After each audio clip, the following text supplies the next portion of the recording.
who are you really doing it for? Who are you really committing to making a change for? You say that it's for you, but if that isn't enough to kick you up the bum, if that isn't enough to continue motivating you to put the work in, to wake up early, to fit that exercise in, to track your food, to go to bed early, to do all those things that you know deep down are going to make a difference in terms of the way you look and feel, if you can't motivate yourself by reminding yourself of how good and how different you're going to get to feel, then make it about someone else. If you make it about someone else, suddenly you have that leverage, you have that urgency, okay?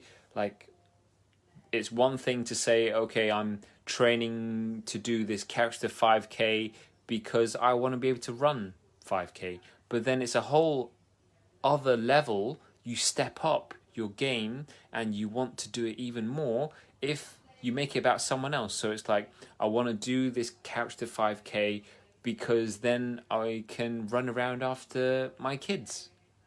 Suddenly you're making it about your kids, and suddenly when things get tough, when you're thinking about quitting, you remind yourself of who you're doing it for, and lo and behold, you're going to do it, right? You're going to do it because it matters to you that much, because you're doing it for the little people, for the family, for the kids in your life, or you're doing it for your partner, or you're doing it for your mum, your dad, whoever it is.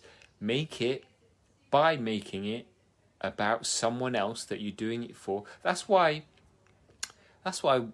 you know, like, a lot of charity events are so powerful. That's why so many people sign up to them in the first place, because to do some kind of charity event where you know that a lot of people are looking out for you and are relying on you and expecting you to do that thing that you said you were going to do, to run that marathon, to do the Tough Mudder race, to do whatever it is that you've signed up to do, that charity event.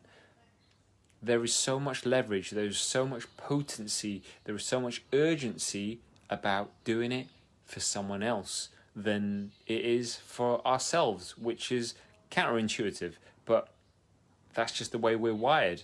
We're wired to want to help other people. So why not hack that? Why not abuse that in, you know, in a way that means that it's going to motivate you to drive on, to help you push through that plateau, to help you to stay motivated, to help you to keep going and not quit this time. Because how boring is it to keep playing the same record again and again every year, where like your health and fitness goes up and down, like, you know, changing like the seasons in terms of you're getting ready because it's January, and then like you do nothing between January and spring, and then spring comes around and then you're thinking about summer holidays, so then you're back on this fitness wagon, and then you come back from holiday and then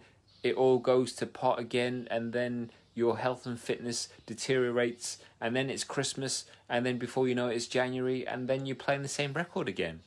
I am saying this because it's happened every single year, not in my life, but in a lot of the lives of people that I've helped before, right? So who can you make it about?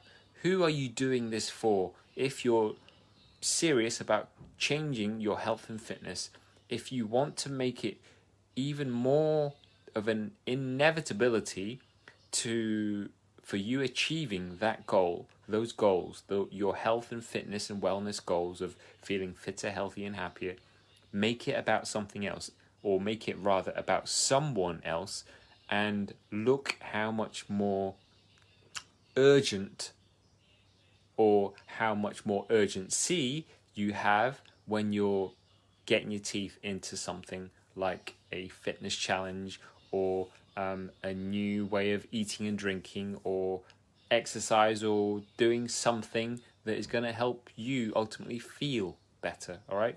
Nowadays, in our age group of over 30s, it's less about, you know, wanting to have six-pack abs and a certain shape. It's more about how we want to feel, how we want to make ourselves feel in terms of feeling good in ourselves. This last year or so has been such a challenging time for so many people, and it's affected so many people's mental as well as physical health. All right. And right now, I know that there's going to be this massive rush of people wanting to get out of this downlock, shall we say, without having to use the same word, this downlock, that they want to come out of it fighting fit. They don't want to come out of it feeling really sluggish and horrible. They want to come out of it, and they're going to be treating it like a new January, right? March, April time is going to be like the new January, and there's going to be this massive rush of people wanting to change the way they look and feel.